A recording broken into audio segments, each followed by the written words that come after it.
ECG. ECG consists of isoelectric baseline, waves, segments and interval.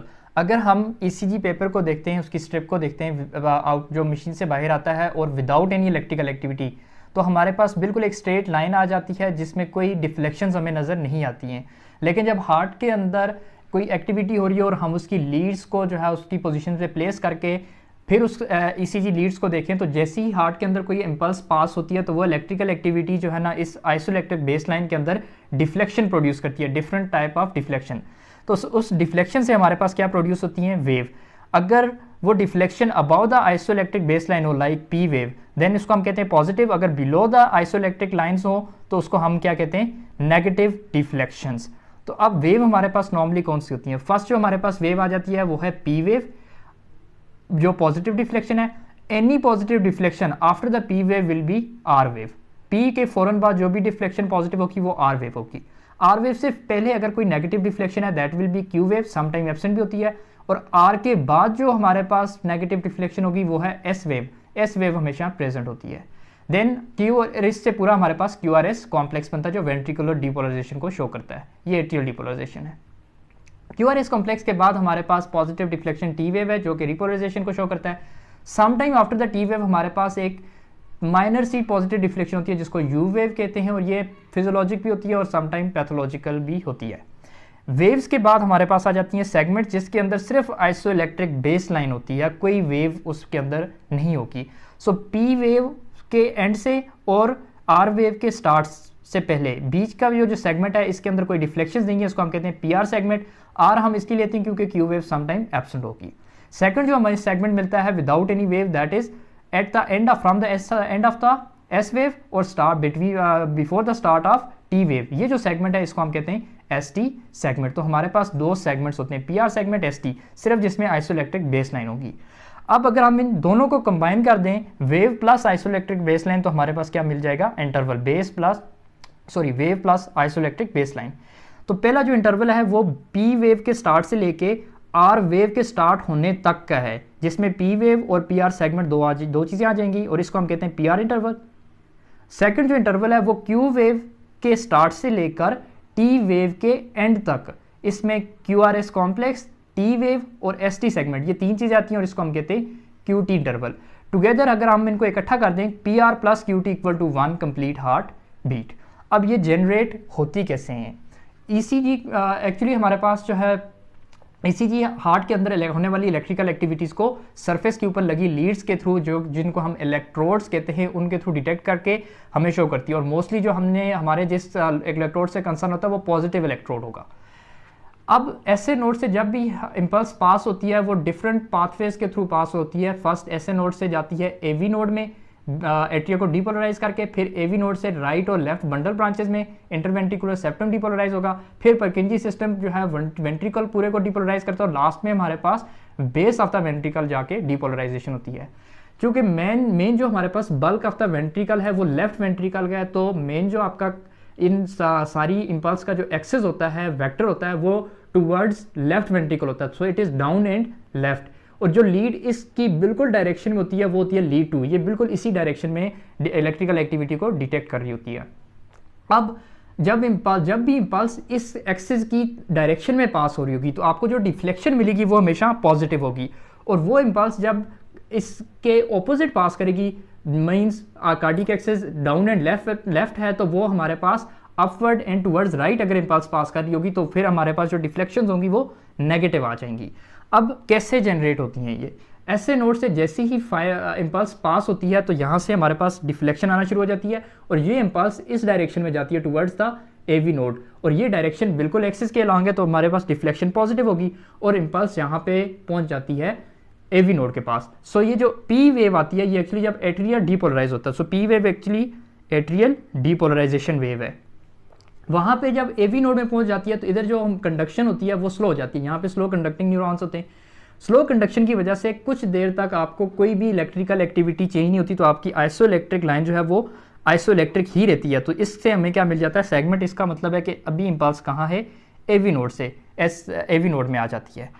AV node से जैसी impulse बाहर आती है तो वो आ जाती है बंडल में, राइट और लेफ्ट बंडल ब्रांचेस में, और इंटरवेंट्रिकुलर सेप्टम वाला रीजन जो होगा वो डीपोलराइज होगा। एम्पलीट्यूड जो होता है वेव का वो डिपेंड करता है कि कितना मास ऑफ द मसल है जो डीपोलराइज हो रहा है। जितना बल्क ऑफ द मसल ज़्यादा होगा इतनी ही एम्पलीट्यूड क्या होगी, ज़्यादा हो जाएगी। एट्रिया छोटे हैं तो इसकी वजह से एम्पलीट्यूड भी छोटा है। वेंट्रिकल का चूंकि साइज बड़ा है इसलिए QRS कॉम्प्लेक्स बड़ा है। अच्छा, अब हमारे पास यहाँ से जब सेगमेंट डीपोलराइज होगा इंटरवेंट्रिकुलर सेप्टम वाला हिस्सा, तो ये हमेशा इसकी डीपोलराइजेशन इस डायरेक्शन में होती है, लेफ्ट टू राइट। लेफ्ट वाला फर्स्ट डीपोलराइज होगा और राइट वाला जो पोर्शन होगा सेप्टम का वो बाद में डीपोलराइज होगा, और ये opposite to the cardiac axis होगा। तो हमारे पास जो इंपल्स जनरेट होगी वो नेगेटिव होगी और इसको हम कहते हैं क्यू वेव। फिर इसके बाद इंपल्स आ जाती है परकिंजी सिस्टम में और जो पूरा वेंट्रिकल्स है वो इस तरह से डीपोलराइज होना स्टार्ट हो जाएगा। और मेन जो बल्क ऑफ द मसल है वो लेफ्ट वेंट्रिकल है, तो ये जो होगा इस टाइम पे हमारे पास टुवर्ड्स द एक्सेस जा रही है तो पॉजिटिव मिलेगी और एम्पलीट्यूड बहुत बड़ा होगा क्योंकि मेन जो मसल मैस है वो डीपोलराइज हो रहा है।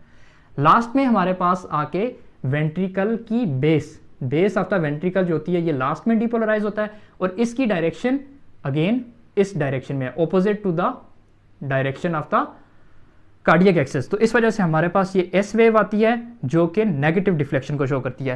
तो ये जो क्यू वेव है ये एक्चुअली हमारे पास इंटरवेंट्रिकुलर सेप्टम की डीपोलराइजेशन है। ये मेन जो हमारे पास वेंट्रिकल है आर वेव उसकी डीपोलराइजेशन है और बेस ऑफ द वेंट्रिकल की डीपोलराइजेशन क्या है, एस वेव। तो ये पूरा शो करता है QRS complex actually ventricular depolarization. जिस टाइम वेंट्रिकल डीपोलराइज होते हैं उसी टाइम एट्रिया एक्चुअली रीपोलराइज होते हैं, लेकिन चूंकि इस वेंट्रिकल का एम्पलीट्यूड बहुत ज़्यादा होता है तो आपकी जो एट्रियल रीपोलराइजेशन है वो इसके पीछे मास्क हो जाती है और हमें कोई भी एट्रियल रीपोलराइजेशन की वेव नहीं मिलती है।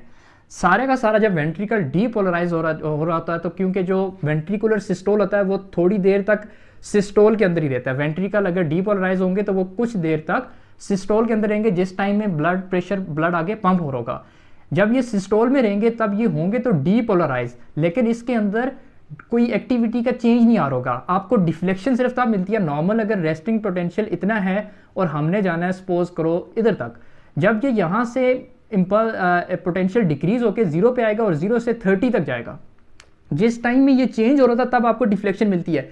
जब ये फुल्ली डीपोलराइज हो गया और अब ये 30 के ऊपर स्टेशनरी हो गया तो इसका मतलब है तो ये डीपोलराइज, लेकिन अभी इसके अंदर कोई चेंज इलेक्ट्रिकल एक्टिविटी का नहीं आ रहा। तो इस टाइम में आपको कोई भी चेंज नजर नहीं आएगा, आपको अगेन आइसोइलेक्ट्रिक लाइन मिलेगी, दैट इज ST सेगमेंट। हमें डिफ्लेक्शन सिर्फ तब मिलती है जब रेस्टिंग से एक्शन में जा रही हो कोई चीज या एक्शन से रेस्टिंग में आ रही हो। तो ये चीज साथ ज़हन में रखनी है। नेक्स्ट हमारे पास ये होगा कि अब वेंट्रिकल क्या होंगे, रीपोलराइज, लेकिन रीपोलराइजेशन हमेशा एपिकार्डियम से ऑपोजिट होती है, एपिकार्डियम टू एंडोकार्डियम होती है।